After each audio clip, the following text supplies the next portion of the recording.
ইরানের বিভিন্ন শহরে বিক্ষোভ ক্রমশ তীব্র আকার ধারণ করেছে।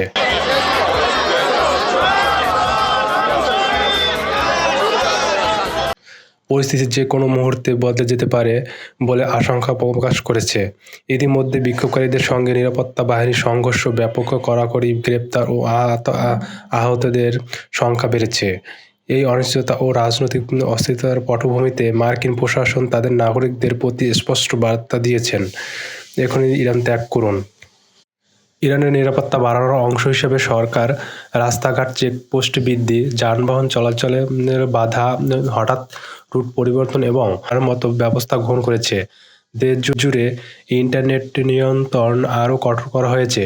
মোবাইল ডেটা, ল্যান্ডলাইন ইন্টারনেট ও ন্যাশনাল নেটওয়ার্ক সব ক্ষেত্রে আংশিকভাবে বন্ধ রয়েছে। এর ফলে বিদেশি নাগরিকদের খবরাখবর নেওয়া, যোগাযোগ রাখা বা দ্রুত সিদ্ধান্ত নেওয়ার ক্ষেত্রে সমস্যা দেখা দিচ্ছে। পরিস্থিতি অবনতির কারণে আকাশপথেও চাপ তৈরি হচ্ছে। একাধিক এয়ারলাইন্স ইরানে ফ্লাইট কমিয়েছে, কেউ কেউ সম্পূর্ণভাবে স্থগিত করেছে। বিমানে করে দ্রুত দেশ ছাড়ার সুযোগ সীমিত হয়ে পড়েছে। এই অবস্থায় মার্কিন প্রশাসন বিকল্প পথ হিসেবে স্থল সীমান্ত দিয়ে তুরস্ক বা আমেরিকায় যাত্রার পরামর্শ দিয়েছেন। মার্কিন নাগরিকদের প্রতি নির্দেশে বলা হয়েছে, ইরান এখনই ত্যাগ করুন। এমন কোনো পরিকল্পনার উপর নির্ভর করবেন না যেখানে মার্কিন সরকার সরাসরি সহায়তার প্রয়োজন হবে। অর্থাৎ জরুরি পরিস্থিতিতে মার্কিন যুক্তরাষ্ট্র ইরানের সরাসরি উদ্ধার অভিযান চালাতে পারবে না।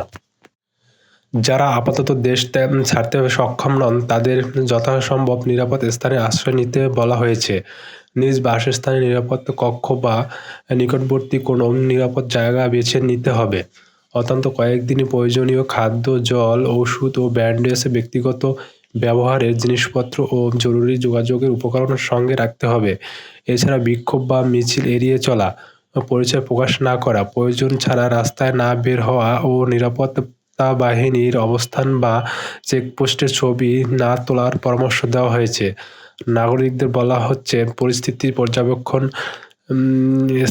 স্থায়ী সংবাদ অনুসরণ এবং পরিস্থিতি অনুযায়ী সিদ্ধান্ত নিন। যোগাযোগ ব্যবস্থার অস্থিরতার মধ্যেও ফোন চার্জ রাখা, বিকল্প পাওয়ার ব্যাংক রাখা এবং বন্ধু পরিবারকে নিজের অবস্থান জানিয়ে যাওয়ার প্রয়োজনীয়তা বলে নির্দেশে উল্লেখ করা হয়েছে।